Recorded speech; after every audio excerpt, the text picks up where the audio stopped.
All right, so you sit down to play a game of chess. Those first few moves, man, they can feel like everything, right? They can set you up for a brilliant win or a painful loss.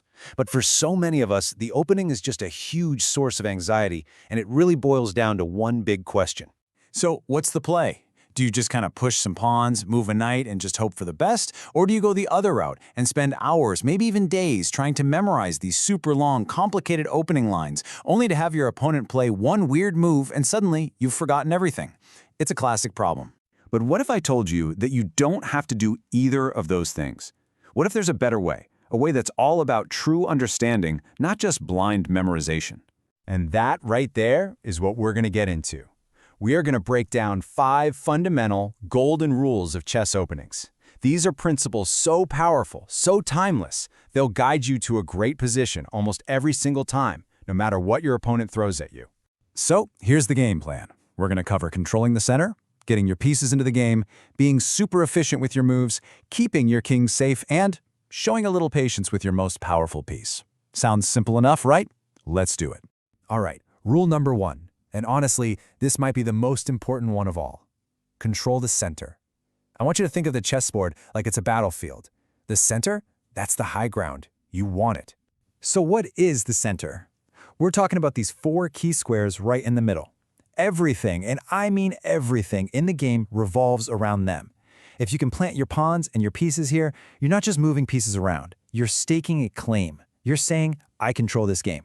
And this right here shows you exactly why that's so critical. Just look at the difference. A piece in the middle has maximum freedom, right? It can go in any direction, it attacks more squares, and it really cramps your opponent's style. But a piece stuck on the side, it's totally boxed in. It has way less influence, it's almost ignorable. The lesson here is crystal clear. Fight for the center from move 1. Okay, so you're fighting for the center. Great. What's next? Well, now it's time to build up some momentum. Our next 2 rules are all about getting your army off the back rank and into the fight, and doing it fast and smart. Think about it. Your pieces sitting on that back rank, they're basically useless. The whole point of the opening is to develop them, to get your knights and bishops out into the game where they can do something. So with every single move, you gotta ask yourself, is this helping get my army ready for battle? This leads to a huge point. Try not to move the same piece twice in the opening. Every time you do that without a really good reason, you're basically giving your opponent a free move to get better. You're just wasting time. You know, there's a saying in chess that just hits the nail on the head.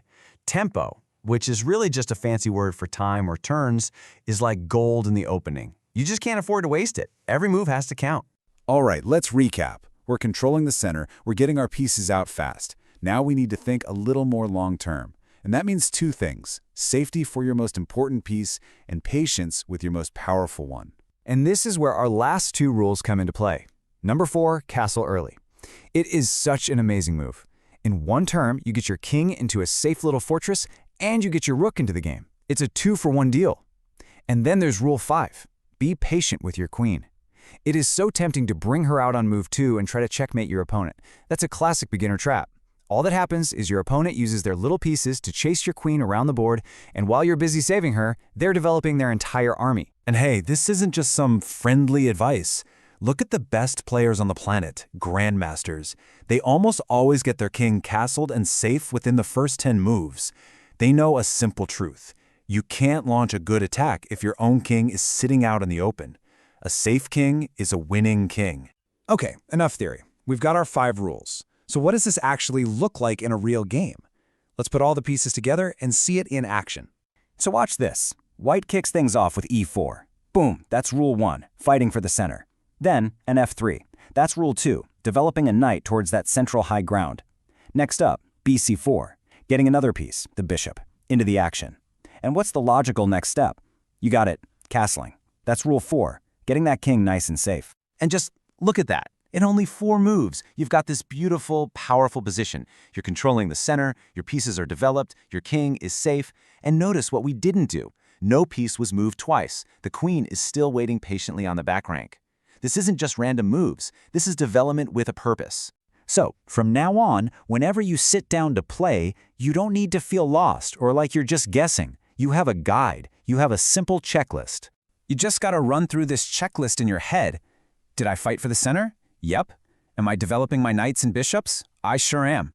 Am I wasting any moves? Nope. Is my king safe? Absolutely.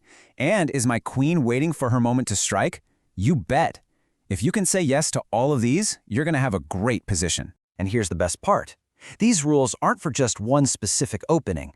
They are the DNA of every good, sound opening in chess. The Italian game, the Sicilian defense, the Ruy Lopez, you name it. These principles are the reason those openings work. So it makes you wonder, right? What if getting better at chess isn't about cramming your head with more and more information? What if it's about deeply understanding just a few simple, powerful ideas? Forget the endless memorization. Start understanding these principles and just watch how your entire game transforms.